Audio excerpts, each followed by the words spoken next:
Welcome to This Explainer. Today, we're going to unpack one of the most intensely consequential civilizations to ever exist on our planet. We'll be uncovering exactly how the ancient Greeks built the bedrock of Western civilization. And we're going to look at the whole picture, their absolutely soaring, world-changing achievements, right alongside their deeply flawed, sometimes brutal reality. It's a massive story of philosophy, democracy, and groundbreaking art, but also one of exclusion, nonstop warfare, and forced labor. Right off the bat, I want you to consider this deeply provocative question as we dive in. How in the world did a scattered, fragmented network of rival, warring towns manage to invent the modern mind? It's a complete paradox. These people were rarely unified and constantly at each other's throats, yet somehow they sparked a cultural explosion that literally still dictates how we think, how we argue, how we vote, and even how we entertain ourselves today. So, here is our roadmap for today's explainer. First, the birth of the city-state. Second, Athens versus Sparta. Third, the foundations of Western thought. Fourth, the reality of Greek life. And finally, number 5, their imperfect but enduring legacy. Okay, let's jump right into Section 1, the birth of the city-state and the origins of the polis. Our story doesn't actually begin with old men in togas debating philosophy. It actually starts way back in the fog of prehistory. Following this catastrophic and honestly still kind of mysterious collapse of the Bronze Age Minoans and Mycenaeans around 1100 BCE, the entire region plunged into a literal dark age, where writing just vanished, completely gone. But eventually, the fog lifted. By the 8th century BCE, the Greeks re-emerged. They brought with them a brand new alphabet that finally included vowels, the sweeping epic poetry of Homer, and a completely new political structure that would change everything. Geography was absolutely destiny here. Greece's incredibly rugged, mountainous terrain and scattered islands meant that a single unified empire was basically impossible. But instead of holding them back, this fragmented geography acted like a massive engine of innovation. It essentially forced the creation of fiercely independent, self-governing city-states, known as polis. Because there was no giant central king dictating how everyone should live, hundreds of distinct communities were basically running real-time, high-stakes experiments in human governance. And naturally, that fueled some incredibly intense and brutal rivalries.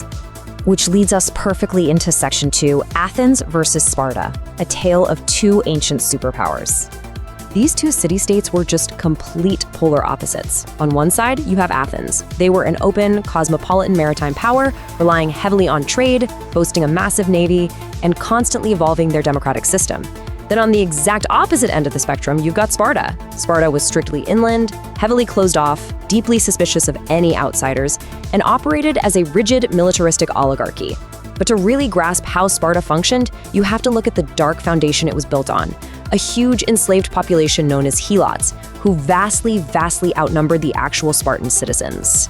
Because the Spartans lived in this state of perpetual, terrifying fear of a massive helot uprising, they essentially turned their entire society into a permanent military camp. And the core of this was the agogo. Starting at just 7 years old, boys were ripped away from their families. They were put through unimaginably harsh discipline, dealt deliberate food shortages so they'd be forced to steal and resourcefully, and subjected to extreme physical hardening. The state's goal wasn't to raise well-rounded citizens. The goal was to churn out invincible, unquestioning hoplite soldiers who belonged completely to the state, rather than to their own parents. Now, let's pivot back over to Athens and watch how a completely different society builds itself up. Democracy there wasn't just invented overnight in some grand eureka moment. It was a really turbulent, messy evolution. Back in the 6th century BCE, a guy named Solon took the huge first step of ending debt slavery. Then, in 508 BCE, a reformer named Cleisthenes completely shattered the old aristocratic power bases by reorganizing all the citizens into 10 new geography-based tribes, and he even introduced selecting officials randomly by lottery. The whole thing eventually peaked in the 5th century BCE under Pericles. He established a radical, direct democracy where citizens actually gathered in person to vote on the laws themselves. And remarkably, despite these massive internal differences, these fiercely independent Greeks did occasionally manage to unite, most famously mounting a legendary unified defense against the massive invading Persian Empire. Now we arrive at Section 3, the foundations of Western thought and the incredible intellectual spark that followed.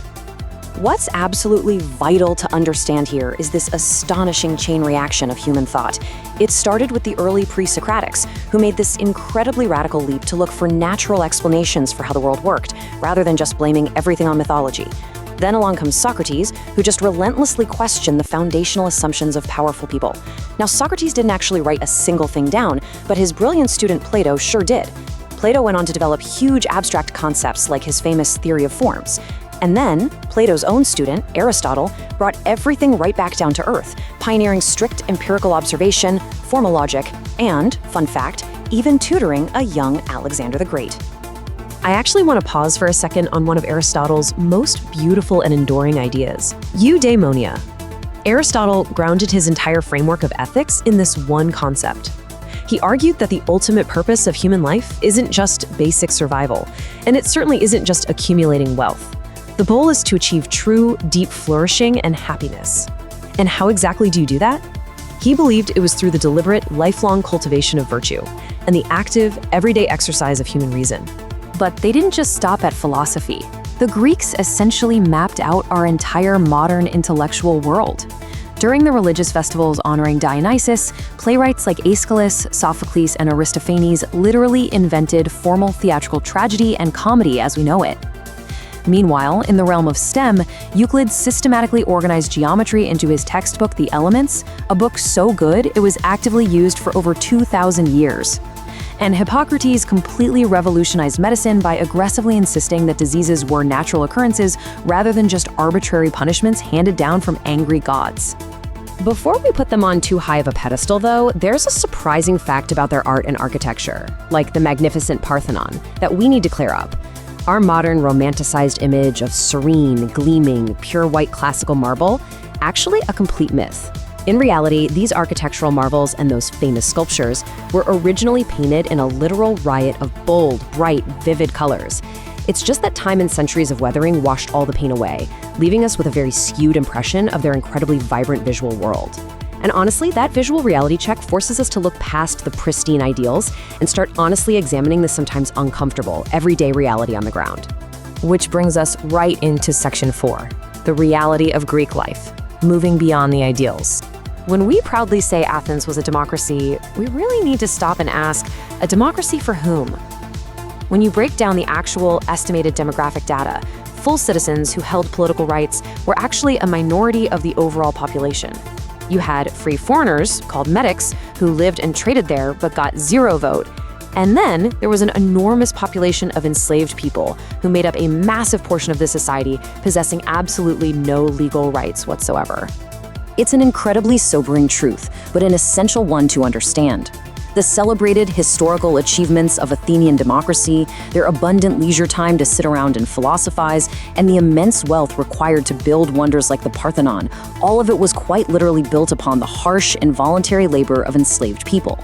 Many of these individuals were forced into backbreaking agricultural work or made to endure horrific, outright lethal conditions deep in the silver mines at Laurion, which, by the way, is exactly what funded that famous Athenian navy.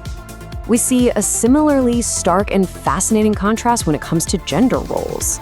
In so-called democratic Athens, women were strictly confined to the domestic sphere. They had no political rights and almost no independence. Ironically, over in authoritarian Sparta, women actually enjoyed substantial property rights. They received rigorous physical education, and they had far more public autonomy. Now, this wasn't born out of some early wave of modern feminism. It was simply because the Spartan state valued them instrumentally. They needed strong, healthy women to breed strong, healthy future soldiers. Ultimately, all of this reveals a really profound tension in the Greek world between brilliant revolutionary ideals and incredibly harsh exclusionary practices.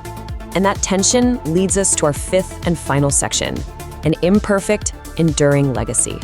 Naturally, the Golden Age couldn't last forever. The Greek world tragically and completely weakened itself through the devastating, decades-long Peloponnesian War between, you guessed it, Athens and Sparta. Athens finally surrendered in 404 BCE. This widespread exhaustion essentially rolled out the red carpet for Northern Kingdom, Macedon, to just sweep right in. Eventually, a young Alexander the Great took his father's battle-hardened army and, in just 13 years, managed to conquer the entire massive Persian Empire, spreading Greek culture all the way to the very borders of India. Alexander's staggering, unprecedented conquests created what historians call the Hellenistic world. And it wasn't just a case of Greek culture dominating everything else. It was a true synthesis. In newly founded, incredibly cosmopolitan centers like Alexandria in Egypt, Greek ideas intimately blended with independently sophisticated Egyptian science, ancient Babylonian mathematics, and complex Persian administration. The Great Library of Alexandria basically became the ultimate unparalleled intellectual hub of the entire ancient world.